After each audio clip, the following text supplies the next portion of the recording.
Johnny Hallyday flambeur, fin de mois, et dette colossale, son avocat ne pouvait rien faire.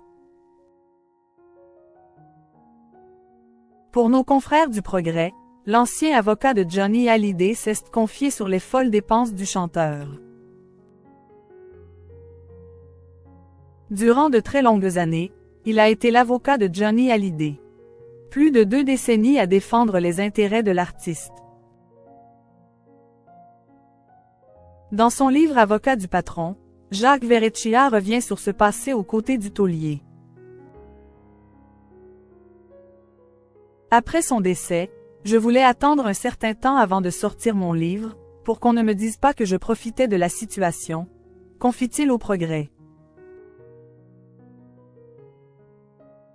Après une carrière d'artiste, Jacques Verrecchia devient avocat et a, comme premier client, le chanteur. Entre les deux hommes, des liens très forts se créent.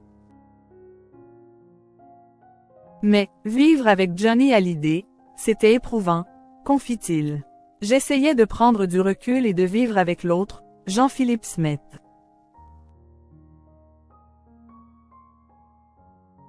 Johnny Hallyday, cette somme folle qu'il pouvait dépenser tous les mois.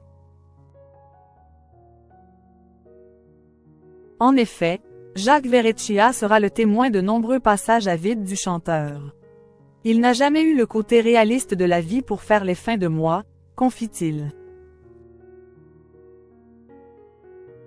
Il révèle notamment que Johnny Hallyday pouvait dépenser pas moins de 40 000 € par mois.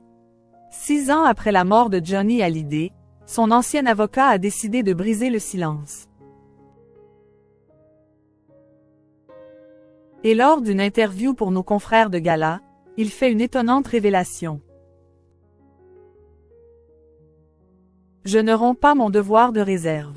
Je rectifie des faits qui ont été mal reportés ou mal compris, comme les enjeux de sa succession. Mais je n'exploite pas sa vie privée. Il y a des choses que je ne raconterai jamais, confie-t-il, indiquant ne pas avoir demandé l'avis de la famille de Johnny Hallyday avant de publier son livre. Son avocat brise le silence.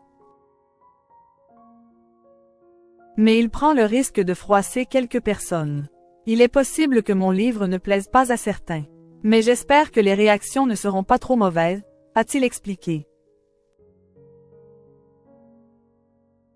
Mais pour Jacques Verrecchia, il était important de se livrer sur sa relation privilégiée avec Johnny Hallyday. En ma qualité d'avocat, je lui disais parfois des vérités que les autres lui cachaient. Il pouvait bouder pendant 15 jours ou un mois. Mais il revenait. Il y avait entre nous une confiance absolue, a conclu l'homme de loi.